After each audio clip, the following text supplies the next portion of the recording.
queridas e queridos, boa noite. É com muita satisfação que eu venho falar com vocês neste dia, por convite da Euzi, que me fez, essa convocação para que eu estivesse hoje falando com vocês sobre saúde mental, especificamente sobre ansiedade e depressão, dois transtornos que têm aparecido aí como muito prevalentes, que têm ocorrido com índices muito altos na população brasileira. E eu quero trocar um pouquinho de informações com vocês a respeito desses transtornos. Meu nome é Paula, a minha formação é em psicologia e eu atuo como professora hoje do Senai, mas também atuo como psicóloga clínica. E esse é um momento muito especial e eu gostaria de fazer um convite a vocês, que vocês tirassem esse tempo para autocuidado, que seja um tempo para reflexão, para cuidar de si mesmo, né? Que vocês possam, a partir das instruções, das informações que eu for trazendo para vocês, irem identificando aí, né, quais aspectos do seu dia a dia você precisa ter um olhar mais atento para se sentir melhor e, de repente, buscar até auxílio caso você identifique que seja necessário, tá bom? Auxílio profissional e demais possibilidades aí, né, de acompanhamento, caso você identifique alguns dos sintomas que eu vou apresentar aqui para vocês. Eu quero começar desmistificando a ideia de que a psicologia, psicólogo é para louco. A gente precisa tirar esse mito da nossa ideia. Porque, gente, quando a gente fala que psicólogo é para louco, a gente restringe o acesso de quem precisa desse profissional. Então, o primeiro ponto que eu quero falar com vocês é esse, né? A psicologia, enquanto ciência, ela faz sim o atendimento, né, da loucura, ela tem essa área comum, mas esse não é o único caminho, a única possibilidade de atendimento da área psi, seja o psicólogo, seja o psiquiatra. Nós temos que entender e ter isso claro na nossa mente de que o profissional psi, ele é aquele profissional que vai fazer o atendimento das nossas demandas emocionais. Assim como a gente tem um ortopedista que cuida dos nossos ossos, assim como a gente tem um cardiologista que cuida, né, do nosso sistema circulatório, a gente tem os profissionais psi que são capacitados para fazer o atendimento das nossas demandas emocionais, dos nossos pensamentos, de quem nós somos, de como nós somos.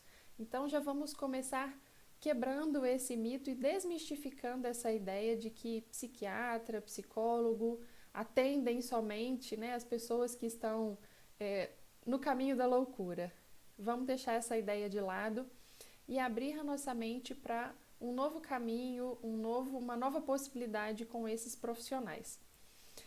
Outro ponto importante que eu quero apresentar para vocês é o quanto a gente tem pessoas adoecendo com os transtornos de ansiedade e depressão no Brasil.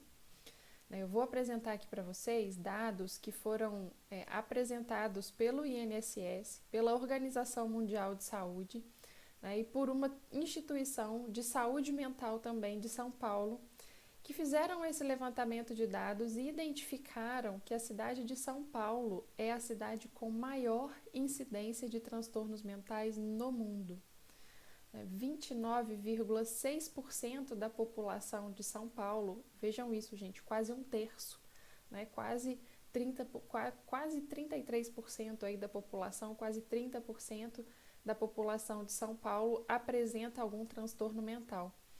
Desses 30%, 19,9% dos paulistanos apresentam a ansiedade como sintoma mais comum. Então, a ansiedade tem se apresentado aí, né, como um transtorno que tem afetado grande parte das pessoas e nós temos esse resultado aí do estado de São Paulo, né, da cidade de São Paulo, mostrando o impacto desses transtornos lá na capital paulista. 1 em cada 10 pessoas no mundo sofre de algum distúrbio de saúde mental. 33% da população mundial sofre de ansiedade. Olha isso, gente, 33%, né? Um terço da população sofrendo com ansiedade.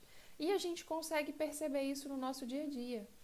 A gente consegue identificar nos relatos das pessoas o quanto elas estão sendo afetadas, estão sendo aí, né, movidas por esses pensamentos ansiosos. E nós temos também a depressão como sendo a principal causa de afastamento do trabalho no mundo. Então vejam como esses transtornos, tanto a ansiedade quanto a depressão, têm afetado a população e têm impactado as pessoas, têm impactado o mercado de trabalho de modo geral. Então são transtornos que têm acontecido com frequência e que a gente precisa falar sobre eles, a gente precisa entendê-los. Uma vez que a gente entende, a gente consegue, né, lidar melhor a partir do momento que a gente entende esse transtorno. Quero apresentar aqui para vocês a caracterização da ansiedade, da depressão e do estresse em relação ao modo de pensar. Vejam bem, gente, eu não estou dizendo que a ansiedade, a depressão e o estresse, eles são causados no pensamento, mas nós temos no pensamento uma incidência e um reforço muito grande desses sintomas. Então, a ansiedade se caracteriza pelo pensar no futuro. A pessoa que está com a ansiedade alta, né, a pessoa chamada ansiosa, ela está com pensamento no futuro, ela está preocupada com o que ela vai fazer amanhã, com a tarefa que ela tem para realizar, com uma prova que ela tem para fazer, com um exame médico que ela vai realizar. Então ela está com aquele excesso de futuro no pensamento. O pensamento dela está acelerado, pensando em coisas que ainda estão para acontecer. Ela gasta muita energia hoje com o futuro que ainda nem chegou. Então, já fiquem aí pensando, né, em como isso se caracteriza no dia a dia. A depressão, pelo contrário, ela é caracterizada pelo excesso de passado. Se na ansiedade a gente tem o excesso de futuro, a preocupação com o futuro, na depressão a gente tem um sentimento de culpa relacionado ao pensamento. Então o pensamento ele está vinculado, e se eu tivesse feito daquela forma, e se eu tivesse feito daquela outra? Então a pessoa também não está vivendo hoje. O pensamento dela está preso no passado, ele fica se cobrando em relação ao passado. E o estresse tem o pensamento com excesso de presente. A pessoa está sobrecarregada com as tarefas, sobrecarregada com o que tem que fazer, sobrecarregada com os resultados que precisa gerar. Então, essa sobrecarga de presente, esse excesso de presente, faz com que o pensamento também trabalhe acelerado. Então, aqui a gente tem a caracterização da ansiedade, da depressão e do estresse em relação ao modo de pensar.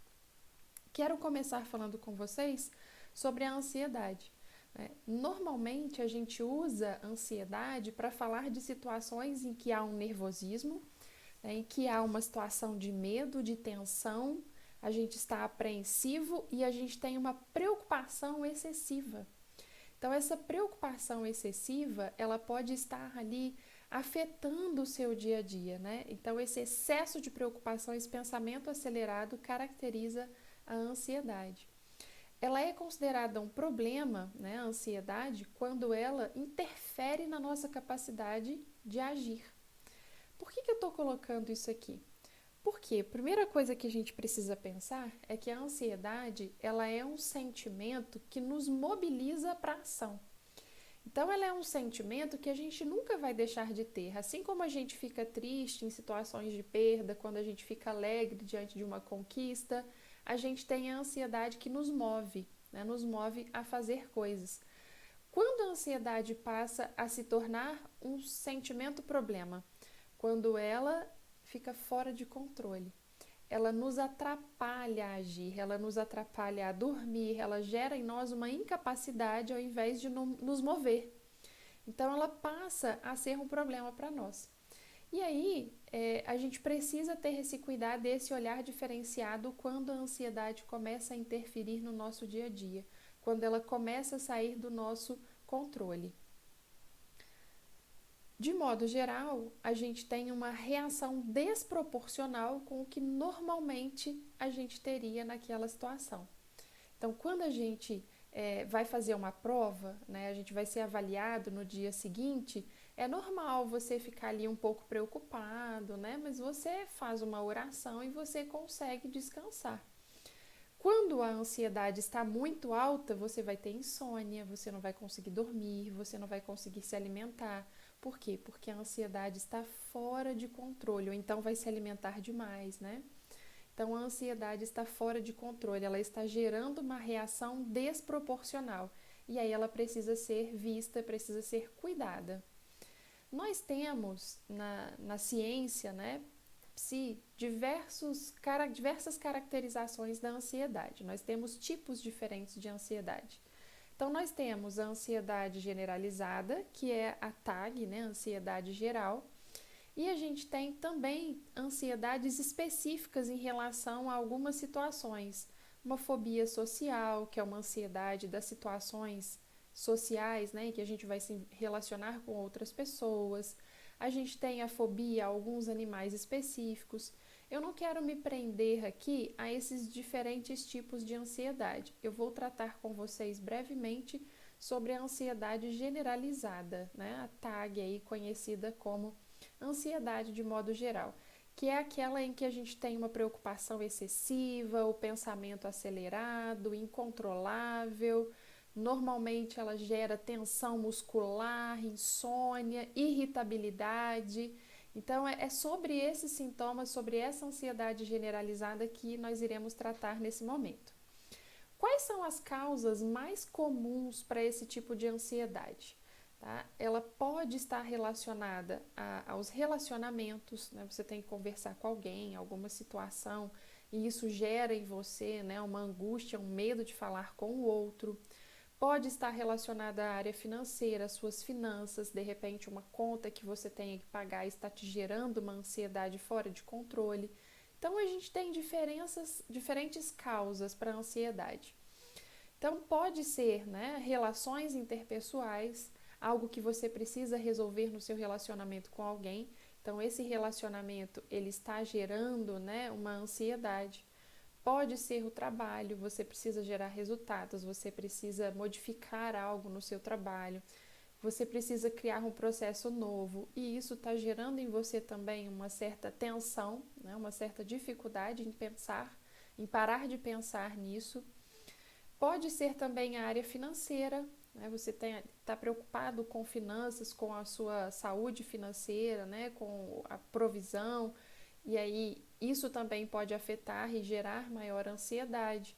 Uma preocupação com a saúde, você está preocupado com a sua qualidade de vida, com o resultado de um exame, com algo que você tem que fazer. Então, essa saúde também pode ser aí, né, uma causa de preocupação e aumentar a ansiedade. E ainda pode ser uma preocupação com o futuro, né? O que vai ser de mim no futuro? Como será que vai ser a minha terceira idade? Como será que vai ser o nascimento do neto, o nascimento do filho? Então, são situações que podem gerar um sentimento de angústia, um sentimento de medo e ocasionar uma ansiedade na situação. Quais são os sintomas, né, em relação à ansiedade? Tem diversos sintomas e alguns deles eu vou apresentar aqui para vocês. Eu imagino que vocês devem, né, aqueles que se identificam como ansiosos, já vão começar a fazer algumas identificações. Preocupação constante, falta de ar, taquicardia, coração acelerado, né, que chega a dar aquela dor no peito, baixa concentração, dificuldade de ficar ali concentrado numa leitura, né? Você vai tentar ler a Bíblia e você perde o foco rapidamente. Sudorese, que é o suor excessivo, você tem que ir a um determinado lugar e você não consegue nem se sentir bem quando você chega lá, de tanto que você está suado de nervoso. Insônia, problema de memória, né? Grandes esquecimentos. Um esquecimento ou outro no dia a dia pode acontecer com todo mundo, né? Mas ser afetado por problemas de memória com frequência, dor de cabeça, procrastinação. Procrastinação, gente, está muito relacionada à ansiedade. O ansioso, ele costuma procrastinar porque ele planeja muito, ele faz muitos planos e ele tem dificuldade em colocar em ação. Então, aquele plano ficou bonito, ficou bem idealizado, mas aí ele não consegue praticar e aí sofre porque não praticou e aí aumenta a ansiedade, procrastina de novo. Então, procrastinação e ansiedade, eles entram num ciclo que a gente precisa romper com a ação. Tem que ter uma atitude. Necessidade de reafirmação, e essa é uma característica bastante comum também de pessoas ansiosas. Alterações gastrointestinais, aquele incômodo, né, no intestino, às vezes a sensação de gases mesmo. E o excesso de pensamento acelerado, o tempo todo pensando, né, e gerando a se sentir cansado mesmo de tanto que esse pensamento está acelerado. Então, diversas possibilidades aqui de sintomas em relação à ansiedade. Como que as pessoas com ansiedade, elas se comportam no dia a dia? Elas tendem a apresentar uma intolerância à incerteza. Olha que interessante, né? Da mesma forma como elas buscam reafirmação para se sentirem, né, aceitas, se sentirem confortáveis, elas querem ter o controle de tudo. Elas querem que 100% dos resultados sejam confirmados. Elas querem essa segurança. E, gente, nós temos 100% de certeza de resultados de tudo, do futuro? Não temos. Então, a gente precisa ter esse cuidado mesmo quando a gente identifica sintomas de ansiedade em nós. A gente não tem controle de tudo que vai acontecer. Quem tem o controle de todas as coisas é Deus. É Ele quem tem todo o planejamento e o futuro nas mãos. Nós precisamos aprender a descansar no Senhor. Essa intolerância à incerteza geralmente é o que faz o ansioso sofrer muito, né? Porque ele quer uma resposta imediata, ele quer uma resposta exata do que vai acontecer e na maior parte das vezes a gente não tem essa resposta, né? A gente não tem essa certeza. Aí, para que ele se sinta um pouco mais de segurança, o que o ansioso costuma fazer? Ele costuma se envolver em comportamentos que são cansativos. Às vezes é cansativo para ele, às vezes é cansativo para quem convive com ele, né? Tentando se sentir mais seguro naquela situação. Então, eles costumam pedir opinião repetidamente, né? Necessidade de reafirmação. Eles checam tarefas feitas, eles ficam ali o tempo todo, né? Tentando verificar se realmente está certo o que fez. Cria listas e faz planejamentos intermináveis, procrastinam tarefas e recusam-se a delegar coisas para os outros. Por quê? Porque ele quer ter controle de que vai sair exatamente do jeito que ele pensa, do jeito que ele planejou. Então, essa dificuldade em delegar também pode aumentar a ansiedade. Como que a gente vai prevenir esses sintomas que são sintomas difíceis de vivenciar, né? O que a gente pode fazer, então, Paula, já que você está falando, né, sobre todas essas ocorrências, todas as causas, todos os sintomas da ansiedade, o que a gente faz para lidar com ela? A boa notícia, gente, é que existem formas de prevenção, né? Existem atividades preventivas que são de fácil execução, que podem evitar o surgimento da ansiedade, além de nos ajudar também a acalmar os sintomas quando eles aparecem. Então, eu quero mostrar aqui para vocês um primeiro cuidado que a gente tem que ter, que nos ajuda no nosso dia a dia: falar sobre os problemas. Claro que a gente não vai sair falando para todo mundo, para qualquer pessoa, né? Chora para Deus, fala com uma pessoa de sua confiança, procura alguém que você sabe que você pode se abrir e que essa pessoa não vai levar, né, o que você sente adiante. Ela vai te ajudar em oração, ela vai contribuir com você, né, te ajudando a carregar o fardo em relação a esse problema que você está vivenciando. Então, encontre pessoas, né, que vão te ajudar a se sentir melhor quando você falar dos seus problemas para ela. Outro ponto que pode ajudar bastante é a prática do relaxamento, né? Como que a gente pode relaxar? Fazendo uma caminhada, a gente pode relaxar fazendo o exercício de respiração que eu vou mostrar aqui para vocês. Então, a gente pode relaxar ouvindo um louvor, ouvindo uma música que nos faz bem, que nos deixa feliz, fazendo a parada de pensamento, né? Substituindo aquele pensamento acelerado por um lugar que a gente gosta de passear, e a gente vai levando o nosso pensamento para aquela situação, para aquele lugar, para uma lembrança boa que a gente tem. Então, a gente pode exercitar o relaxamento da maneira como me faz bem. Cada um de nós tem a sua maneira. Uma das formas, né, de praticar o relaxamento é com a respiração. Que tipo de respiração? Respiração diafragmática. Depois eu vou compartilhar no grupo com vocês também um vídeo que fala sobre a respiração diafragmática. Então, essa respiração, ela nos ajuda a aliviar a tensão. É uma respiração que gera relaxamento. Inclusive, é uma respiração que aumenta a performance, muito utilizada por profissionais do esporte aí de alto nível. Tá? Então, vou compartilhar com vocês, é fácil fazer.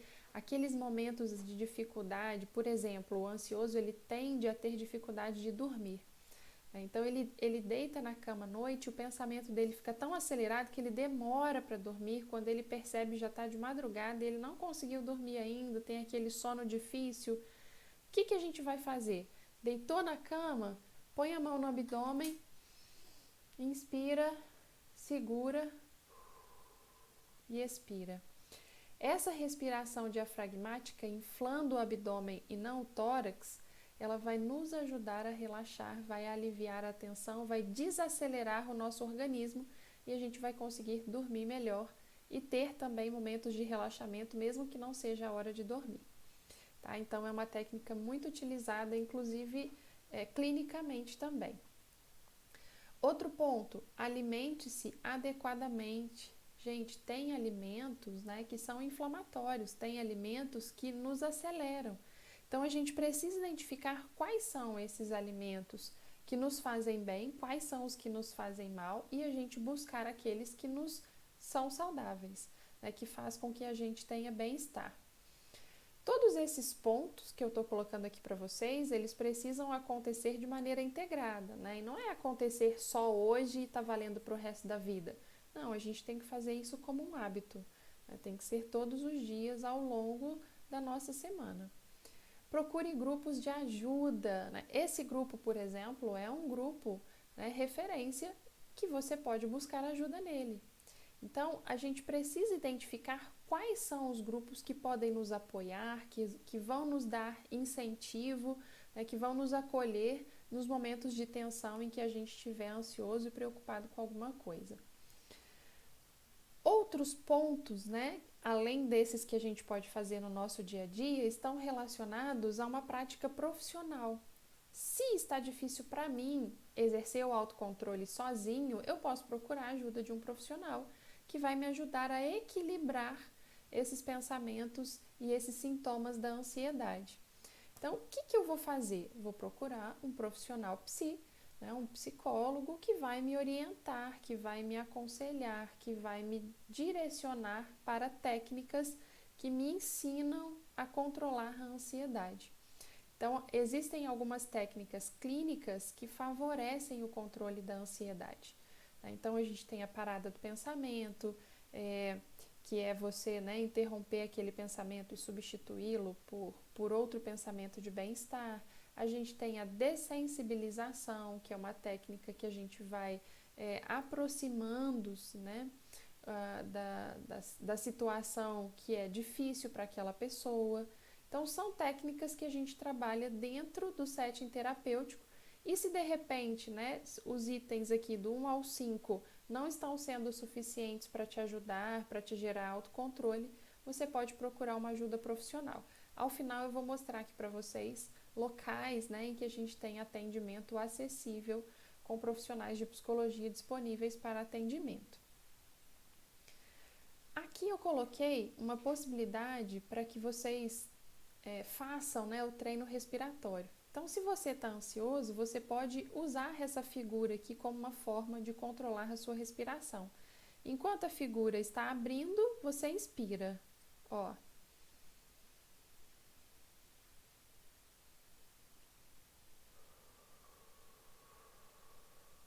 À medida que a figura fecha, a gente expira. Esse tipo de respiração, chamada de respiração diafragmática, ela é comprovadamente aceita pela ciência para que a gente possa gerar relaxamento. é como se a gente estivesse mandando uma mensagem para o nosso cérebro de que nós estamos no controle da situação e não há por que ficar tenso ou ansioso. E aí o nosso sistema nervoso começa a gerar relaxamento. Feito esse treino respiratório, finalizamos a parte da ansiedade e vamos para a depressão. O que é a depressão? A depressão ela é um transtorno mental. Que tipo de transtorno mental? Aquele que afeta o humor. Como que a depressão ela se manifesta? Normalmente ela se apresenta como uma tristeza profunda. Então não é simplesmente um estar triste, né? Eu estou tão triste hoje porque eu perdi algo que eu gostava muito, né? Estou tão triste hoje porque eu não passei numa prova que eu realizei. Esse sentimento de tristeza, ok, todos nós sentimos. A questão se transforma, né? Esse sentimento ele se transforma numa depressão quando a gente não consegue sair desse estado de humor. A gente está triste e permanece triste por um longo período de tempo, quase todos os dias, o tempo todo. Então, esse humor está em baixa. Aí sim a gente tem a depressão caracterizada. Quando essa tristeza, né, ela se apresenta constantemente o tempo todo. Eu costumo brincar, né, que a gente tem sintomas similares à depressão pós-almoço, que dá aquela preguicinha, aquele desânimo, aquela vontade de fazer nada, vontade de dormir só, né? Mas rapidamente passa. Quando que esses sintomas eles se apresentam quando depressão? Quando eles são recorrentes. Eles acontecem todos os dias, o tempo todo, eles não vão embora, né? Então o humor ele fica em baixa. E a depressão, gente, ela pode aparecer uma única vez na vida, como ela também pode se manifestar em vários episódios, em muitos episódios ao longo da vida. Então, isso vai variar de pessoa para pessoa, vai variar de acordo com a história de vida, com a hereditariedade, inclusive com a carga genética. E no próximo slide, eu coloquei uma publicação que aconteceu agora no mês de setembro passado, né, que nós tivemos aí o Setembro Amarelo. E nessa publicação diz o seguinte: não é drama, não é para chamar atenção, nem é a falta de Deus e muito menos frescura. Aqui a gente tem 4 mitos relacionados à depressão. Se fala muito, tá fazendo drama, tá querendo chamar atenção. E principalmente entre cristãos, né, isso é falta de Deus, vai orar, né, muito menos frescura. Gente, não é drama, não é para chamar atenção, não é falta de Deus e não é frescura. A depressão ela é um transtorno fisiológico, ela tem uma correspondência no organismo da pessoa. Então a gente não pode considerar esses mitos e achar que eles são uma verdade. A gente precisa acolher aqueles que precisam de ajuda. Quais são as causas da depressão? Ela pode ser causada por diferentes fatores, então a gente não tem uma causa única. A gente tem uma depressão que é biológica, a gente tem depressão que é genética, a gente tem depressão que é ambiental, relacionada a fatores daquele ambiente, e a gente tem depressão que tem um fundo psicológico. E ainda existem alguns medicamentos, certos medicamentos, eles também podem ocasionar um episódio depressivo. Então foi um fator ali de interação biológica com aquele medicamento que causou uma depressão. Então a gente não tem uma causa única. A gente tem uma combinação de fatores que vai ser avaliada por profissionais para identificar qual a melhor forma de tratamento para aquela pessoa. Alguns tipos de depressão, elas tendem a se repetir na família, por hereditariedade. Então elas ocorrem em diversos membros da família. No entanto, a depressão ela também pode acontecer quando não tem a hereditariedade. Não teve nenhuma pessoa na família que teve depressão, mas apareceu em alguém, né? Mesmo sem histórico familiar. Então vejam, há diversas possibilidades para que a depressão aconteça, né? Diversas causas, diferentes causas. A gente não tem uma causa única, né? Um causador único da depressão. Quais são os sintomas? Normalmente, a pessoa ela apresenta o que a gente chama de desgosto, né, em relação à vida. Ela tem uma preocupação excessiva com tudo, excesso de trabalho, ela tem preocupação com os filhos, ela vive se sentindo desgastada em relação às situações da vida, né? E é necessário, gente, estar atento a qualquer um desses sintomas que comece a se prolongar demais, né? Então, uma tristeza. Percebeu a tristeza? Ela é o primeiro indicador, né? A pessoa está sempre triste, está sempre para baixo, nada faz bem, nada faz com que essa pessoa se sinta realizada. Ela está sempre desinteressada, ela perdeu o interesse em qualquer circunstância, ela não quer sair de casa, está com dificuldade em ir encontrar com amigos, em ir para a igreja. Essa perda total de interesse. E também a perda de prazer em tudo, né? Perda de prazer em se alimentar, perda de prazer em estar com os amigos, perda de prazer em sair, em estudar, essa desmotivação total. Então, esses são os sintomas que devem acender a luzinha em relação à depressão, né? Tristeza excessiva e constante, perda de interesse constante, perda de prazer constante. Lembrando, esses sintomas eles podem aparecer em algum momento devido a uma circunstância que foi vivenciada, mas se eles forem bem elaborados, rapidamente eles vão embora. Se torna depressão quando esses sintomas permanecem por um longo período. Quantos de vocês já se sentiram assim, né? Façam uma reflexão. Em algum momento na vida você já se sentiu triste? Já teve perda de interesse? Já teve perda de prazer? Eu imagino que sim, né? São sentimentos que a gente tem ao longo da vida de acordo com a circunstância que a gente está vivendo. No entanto, vai se tornar depressão quando esses sintomas permanecerem, né? Eles se instalam, eles vão ficando, a gente vai perdendo, né, o interesse, vai perdendo o prazer e esse desprazer, esse desinteresse e essa tristeza vão se prolongando demais. Sinal de alerta. Outros sintomas aí relacionados à depressão: angústia, aquela angústia no peito, desânimo, cansaço, apatia, que está muito relacionada ao desinteresse, né? Aquela moleza, desesperança, a pessoa não acredita em nada mais, ela não tem esperança que vai dar certo.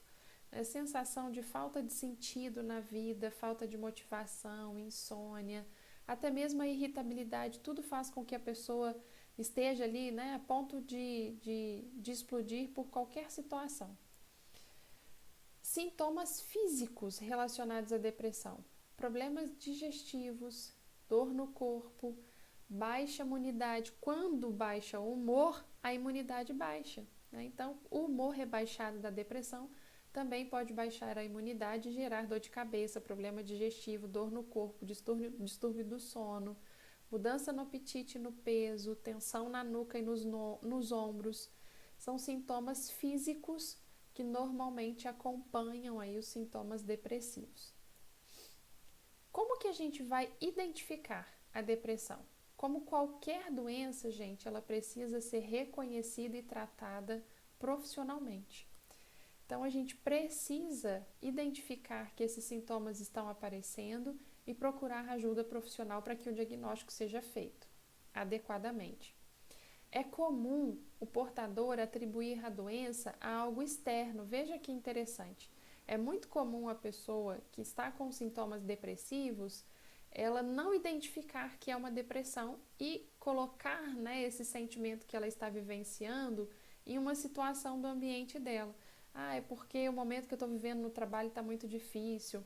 Ah, é porque eu perdi meu pai, é porque eu perdi minha mãe, né? Então ela coloca os sintomas relacionados a uma causa externa e ela demora para procurar ajuda profissional. Então começou a perceber que esses sintomas eles estão aparecendo com frequência e permanecem, né, por bastante tempo, procura ajuda profissional, faça o diagnóstico corretamente. Profissionais da área de saúde são os profissionais adequados para fazer uma avaliação correta, para identificar e indicar o melhor tipo de tratamento.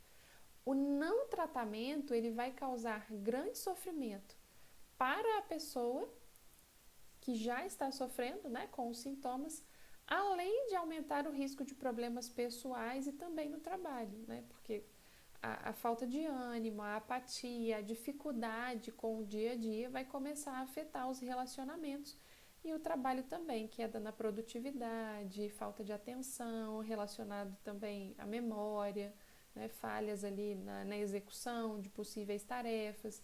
Então, para não chegar nesse ponto, procura ajuda profissional antes. Como que a gente pode prevenir?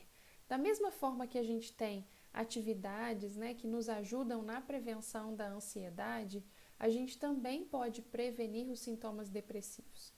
Como que a gente pode fazer para lidar com esses sintomas se eles estiverem querendo aparecer ou se eles estiverem já aparecendo aí, né?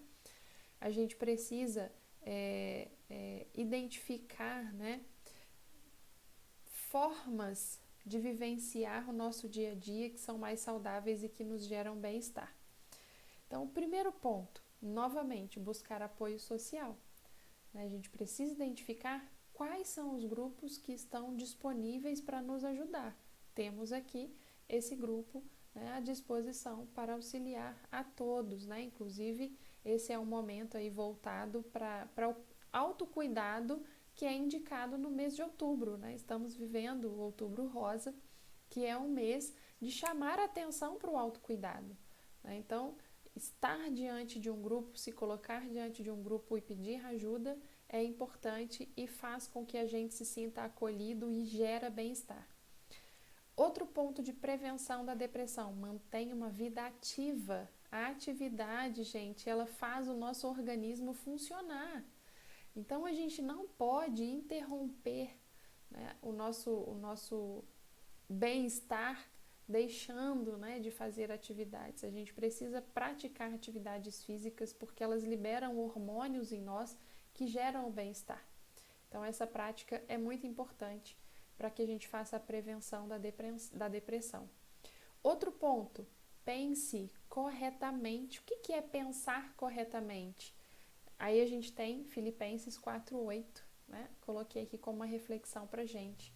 Pensar corretamente é pensar naquilo que é bom, naquilo que é puro, naquilo que me traz paz, naquilo que gera bem-estar, ao invés de ficar com o excesso de futuro, o excesso de preocupação que gera mal-estar, né? A palavra de Deus fala para nós que a gente deve colocar a nossa preocupação no Senhor porque o trabalho é todo dele. A gente precisa aprender a fazer isso. A psicologia nos fala para fazer isso, mas a gente já tem essa informação na Bíblia também, né? A gente precisa crer e levar a sério o que o Senhor nos ensina. Olhe para o passado com prudência. Uma vez que eu falei para vocês anteriormente de que a depressão ela está muito relacionada ao excesso de passado, né? Aquela preocupação excessiva com o passado, aquele sentimento de culpa que muitas vezes as pessoas carregam, a gente olha para o passado para tirar dele o aprendizado, mas ele não pode ser uma carga pesada que a gente vai carregar, né? A gente precisa lançar esse passado aí no Senhor, lançar esse passado fora, né? E caminhar pensando nas conquistas que a gente conseguiu fazer, nos aprendizados que a gente teve, em como a gente pode manter a nossa vida ativa, nos dedicando a fazer o bem para nós mesmos e para o outro. Tudo isso vai gerar em nós sensação de bem-estar. Aqui, para que a gente possa pensar um pouquinho, né, eu quero apresentar alguns mitos ou verdades relacionados à depressão. Vamos ver se vocês acertam.